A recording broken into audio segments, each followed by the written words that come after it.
Dampak selama di masa pandemi COVID-19 memberikan pengaruh besar di berbagai sektor, baik di bidang ekonomi, kesehatan, dan pendidikan. Salah satu dampak yang sangat terasa di tengah masyarakat, yakni perputaran ekonomi yang begitu menurun. Perhimpunan Agronomi Sultra di masa pandemi COVID-19 saat ini harusnya pemerintah mendorong sektor pertanian. Jika hal itu dilakukan, dampak pandemik saat ini dapat diatasi.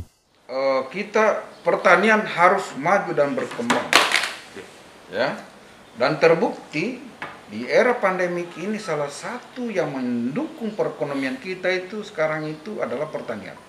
Ini fakta secara nasional, ya. Jadi memang pertanian ini sesuai dengan komitmen pemerintah, ini harus kita genjot terus. Jadi pandemi bukan halangan kita untuk mengembangkan pertanian, justru harus. Olehnya itu, kalau misalnya kenapa kita tidak bantuan bibit misalnya, bantuan sarana prasarana sebagainya, dan petani harus kita dampingi di era pandemi ini, kan begitu.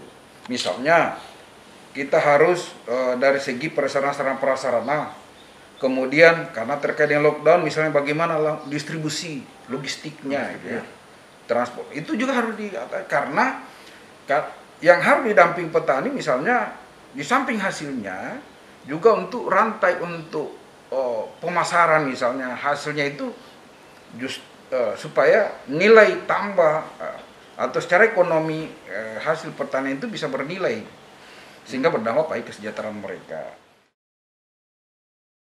Sektor pertanian merupakan salah satu kunci mengatasi persoalan selama di masa pandemik. Pragi Sultra juga memberikan saran